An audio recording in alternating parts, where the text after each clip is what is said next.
आज हम बात करते हैं कलयुग के प्रभाव का। कलयुग का इतना प्रभाव होने का सबसे बड़ा रीजन ये है कि कलयुग इस्तेमाल करता है उन सभी चीज़ों को जिससे मानव नैतिकता वास्तविकता तक पहुंच सकता है। वो उन सभी चीज़ों का इस्तेमाल करके मानव को गलत भ्रमित करके पाप कराता है। जैसे कुछ एग्जाम्पल हम देना चाहेंगे। एक जो मनुष्य होता है बिना कंडीशन के आँख मूंद कर जिस पे विश्वास करता है वो रिश्ते होते हैं माता पिता या गुरु का। कलयुग या कह सकते हो आदर्श, जिसको आप आदर्श मानते हो, जिसे आप भगवान करते हो, उनका। आज थोड़ा सा इसके बारे में हम बताते हैं। अगर बात किया जाए माता पिता का, तो माता पिता का कर्तव्य होता है कि मैं केवल एक पक्ष बताता हूँ शिक्षा को लेकर। शिक्षा में माता या पिता का कर्तव्य होता है, पहले मैं बात करता हूँ पिता का, कि मेरा पुत्र ज्ञानवान बने, विद्यालय जा रहा है, गुरुकुल जा रहा है, तो वास्तविकता को जाने, ज्ञान हासिल करे, इसके बाद वो रियलाइज करे कि जो मैं ज्ञान अर्जित किया है इससे किस प्रकार से धन अर्जन कर सकता हूँ, समाज सेवा कर सकता हूँ, जो भी चीज़ें। लेकिन आज का जो दौर है 99% पेरेंट्स बच्चों को इसलिए स्कूल भेजते हैं कि उनको जॉब मिले। छोटा सा बच्चा LKG UKG में आता है, जब कभी पूछता है या उसको बताया जाता है कि जाओ स्कूल जाने से क्या होगा, तुम पढ़ोगे तो अच्छी नौकरी पाओगे, नौकरी के लिए पढ़ाई करो, तो वास्तविकता ज्ञान कहाँ से होगा, कहाँ से अच्छा एक सीख पाएगा या ज्ञान कहाँ से हासिल करेगा। और नौकरी के अलावा इस दुनिया में कितनी चीज़ें हैं जिससे वास्तव में कोई कंट्री या कह सकते पूरा यूनिवर्स चल रहा है, वो सब चीज़ों को कैसे जान पाएगा। कैसे वो जान पाएगा कि मेरे लिए बेहतर क्या है।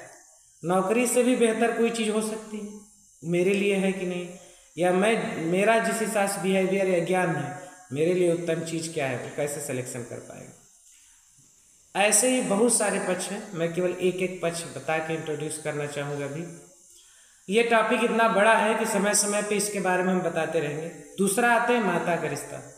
माता का रिश्ता होता है जहाँ सबसे ज़्यादा इम्पोर्टेंस होता है रिश्ते में, प्रेम का सबसे बड़ा रूल होता है। अगर कोई बच्चा या बच्ची है तो अपने माँ से ममता या प्रेम या कोई भी चीज़ें होता है डिस्कस करके अपने चित्त को शांत करके फिर पढ़ाई कर सकता है या अपने काम में लग सकता है। लेकिन इस समय कलयुग के प्रभाव से अज्ञानता के कारण जो माएँ हैं उनको लगता है जो मेरा मोह है ये प्रेम है। जैसे अगर बच्चा स्कूल गया, टीचर पढ़ा रहे, 2 डंडे मार दिए, तो माँ ये नहीं सोचेगी किसके लिए मारे, वो अपने मोह प्रदर्शित करने के लिए वहाँ मेरा बच्चा नहीं पढ़ेगा। किस जगह पढ़ेगा जहाँ पनिशमेंट नहीं दी जाएगी, अब चाहे वहाँ पढ़े और फ्यूचर बर्बाद हो जाए। तो प्रेम के चक्कर में अपने मोह के कारण अपने भविष्य का, बच्चे का भविष्य खराब कर रहे हैं और साथ साथ अपना भविष्य भी खराब कर रहे हैं। और पुत्र केवल आपके भविष्य का निर्धारण नहीं करता, वो आपके समाज, आपके देश और खुद आपके भविष्य का भी निर्माता होता है। इसलिए इन सब में चीज़ें नहीं करनी चाहिए।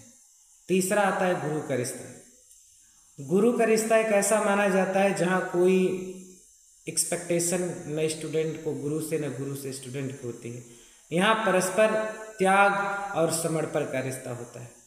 लेकिन समय के फ्लो के कारण या कर सकते हो कलयुग के असर से ये भी ऐसा हुआ है कि अब टीचर ज्ञान देने से महान नहीं बनते। कोई टीचर कितना अमीर है, कितनी उसके पास सुविधाएं हैं, कितना एडवांस चीज़ों को दिखा रहा है, मस्त 4 व्हीलर से आ रहा है तो टैलेंटेड है, कितना ज़्यादा पैसा कमा रहा है तो अच्छा टीचर है, इन सब चीज़ों से डिसाइड किया जाता है। और कितना एंटरटेन करके गंदी चीज़ें दिमाग में डाल के आपको खुश रख रहा है, और ज़्यादा ऑडियंस कौन जुटा ले रहा है, ज़्यादा लोगों को बेवकूफ़ बना जो इकट्ठा कर ले रहा है, वो अच्छा शिक्षक हो जाएगा। वो अच्छा शिक्षक नहीं है जो वास्तविकता में आपको सिखाना चाहता है, उसको कोई पसंद ही नहीं करता। तो इस तरह धीरे धीरे सिस्टम में ढलते ढलते वो भी अडॉप्ट कर लिए हैं, कौन इतना प्रॉब्लम झेलेगा। इसलिए गुरु भी अब क्या हो गए उसी तरीके से, उनको भी केवल मार्केटिंग करनी है, खुश रखना है बच्चों को, ज्ञान देने से वास्तविकता से कोई मतलब नहीं। बच्चे भी एक गुरु से ज्ञान लेने नहीं आते, या तो एग्जाम का डर है तो पास होने आएंगे, जॉब चाहिए तो नौकरी लेने आएंगे, सीखने आएंगे ही नहीं, तो गुरु भी नहीं सिखा सकता चाह के। तीसरा सबसे इम्पोर्टेंट जिसको आप आइडियल मानते हैं, जैसे हम कहें भगवान।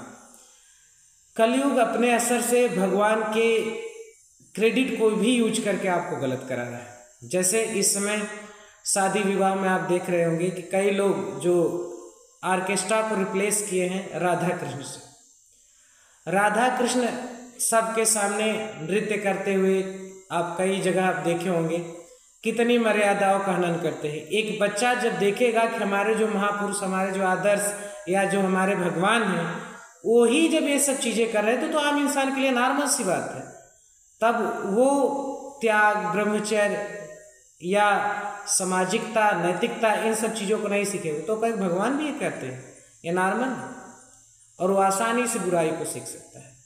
तो ये कुछ क्राइटेरिया थी जहाँ कलयुग अच्छी चीज़ों के क्रेडिट को इस्तेमाल करके बुरा फैलाता है।